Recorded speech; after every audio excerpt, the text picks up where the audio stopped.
you said, you know, ups and downs in your childhood, a little rough sometimes. Also, you get attacked by the beautiful, wonderful people on the internet. So Sure. sometimes it's difficult. What's what's been the lowest point that you've ever gone to in your mind? In my career, in my life. In your life, in your career and everything, your mind. So have you ever been depressed? For sure. Yes. How did you, like, if you can remember moments, how did you overcome that? Well, I will share two anecdotes. One when I was May 2012. So I was 16 and a half, and I was living in a household situation where I thought nobody knew what was going on, basically, without sharing obviously extremely personal details, like what was going on except me. And I confided in my grandmother.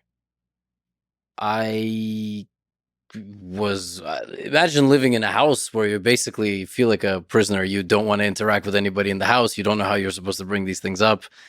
Of course, this sounds extremely vague, and I just don't feel like exposing all of my entire family drama to the audience. But I lived this way for probably something like 8 months. I don't, something ridiculous. It was the junior year of high school, so I was supposed to take my SATs. That was the year I was supposed to finish up my portfolio for college, because you only get really a few months of senior year to start applying. It was a nightmare, Yeah. complete nightmare, and I don't know how I got through it. Time went by. I listened to sad music and tried to spend as little time at home as possible. I would pretend to fall asleep at my friends' houses so that my mom was like, "You coming for dinner?" And I would just pretend to be asleep. So it was just a grind. Yeah, it was a grind. I don't remember a whole lot from that period. Just sort of finding what made me happy and trying to focus on it. And I was a teenager in the house. I wasn't going to run away. I still had a roof over my head, so I'm not saying I had it better or worse than others. I just had it different. And actually, recently, this is much more raw in my memory.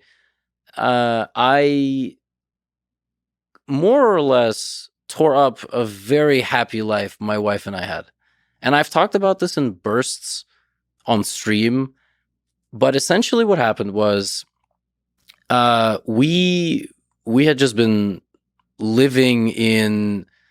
It's actually funny that the way we got into this apartment was also very bad, but we were living in just a very like nice little apartment, like high-rise apartment, safe. And the reason we moved into a high-rise was because we had lived in a house for 2 weeks that got broken into. Not because of who I am, but because we suspect we had people moving in mattresses, and they went, "Oh shit, these two people live here? That's it?" Mhm. And basically, there was 3 apartments. My upstairs neighbor let in somebody that they didn't expect, and the guy cracked our door open with a crowbar. Thank God that was the first day in 2 years my wife went to work. Did they know? Did they not know? I don't know. Everything happens for a reason. So nobody got hurt. Nobody Nobody got hurt. Yeah, they stole some couple of important things, but nobody was hurt. And the cops did nothing. So you so you moved into a high rise. We moved into a high rise in New York? Yeah, in New York for safety, and we're away from things, and we have our own nice little nook. And somewhere, some months into it, I started hearing noises from above, our neighbors.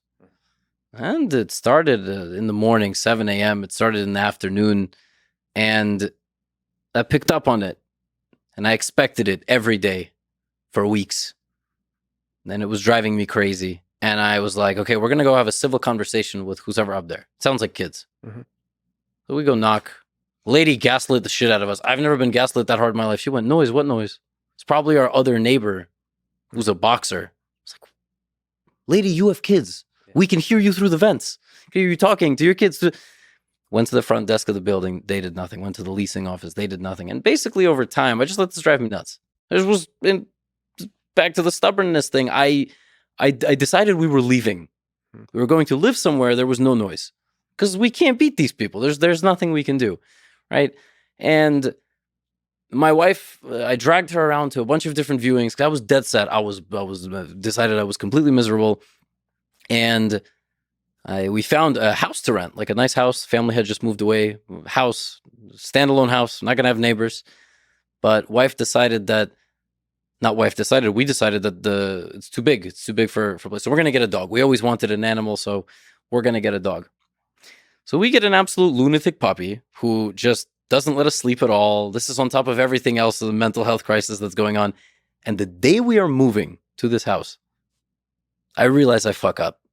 Like, I realized that this whole thing was in my head and I don't want to leave. Mm-hmm. I don't want to leave. This could have all been avoided.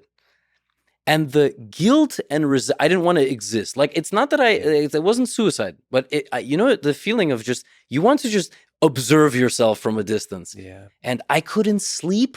I thought my wife was going to leave me. Like, just and that's what anxiety does. It also takes everything you feel to an absolute dread. Yeah. And that I experienced for a good chunk of 2 weeks. And then we kind of settled down and decided, like, we're going to live. Did you tell her about it? Like, were you able to talk through it? Yeah. Does she know the levels of madness that could be inside your mind? I don't know if she'll ever know, but I tried to tell her that. Yes. And give glimpses. Yes. I'm not sure you'll ever know. Kind of the point. Yeah, I try to. That's why I try to keep busy. But that was the darkest it got. And yet through all of that, I went on stream every day. I made YouTube videos every day. Like, I understood that I had a job to do, and I did it, and I talked about it here and there. But that was the worst it ever got, because I'm learning that the emotions I experience are guilt, remorse, and your brain just goes in circles, basically, about things that you've done or haven't done. It's funny because noise can do that also. So the noise was real, but it was building in your head. Yeah. So I actually it's kind of funny because I like to focus deeply, and I'll have like sources of noise. I've tried to teach myself over time. I'll go to like coffee shops and stuff to like I almost try to put myself next to annoying situations so I get like trained. Really, maybe I should do that. But it's at a certain point, at the same time, I've gotten to hang out with certain people, especially in LA, that are like in the middle of nowhere, like in Malibu or something, and it's like that quiet. Can you hear your ears ringing? It's so quiet. Basically. Yeah. And it's like, holy shit, this is a good place. This is a good way if you want to write something or create something.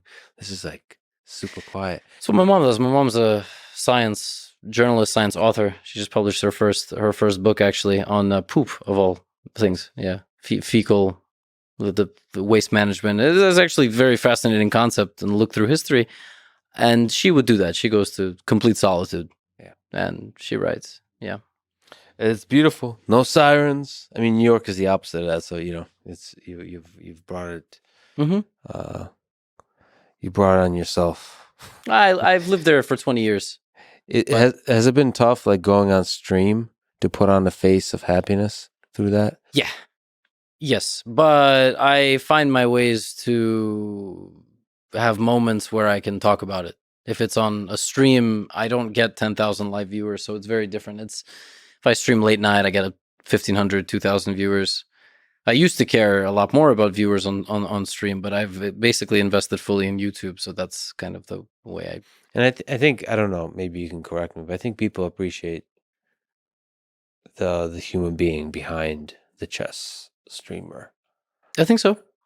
I think a lot of people, not in the chess world, but just a lot of people, they put on a persona, and just in general, social media is the highlights of your life, or the lowlights, just as long as they're dramatic. But I try to be very open and honest. When I'm tired, I'm tired. It's what makes my recaps of my tournaments, I think, so real. Yeah, man, you're an incredible person. I've been a fan for a long time. It's kind of funny that we connected and we got a chance to talk. Please keep creating, keep teaching people. For now, I'm not going anywhere. Well, it could end at any moment, as we talked about. So yeah, thank you so much for talking today, man. Thank you for everything you do. It was an honor. It was great. Thanks for having me on.